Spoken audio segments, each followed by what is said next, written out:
Welcome back to the channel. Don't forget to like, share, and subscribe my channel. Today, we are explore how to design blog featured image frames using Frame Mask. Start by creating a new document with the recommended blog image dimensions, for example, 1200 by 628 pixels. Use the Frame tool to create placeholders for your featured images. Drag images into the frames. Photoshop automatically clips them to fit the space.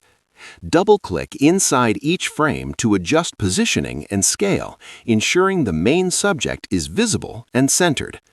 Keep text layers for titles and overlays separate to maintain flexibility. You can add subtle layer adjustments like gradient overlays or soft shadows without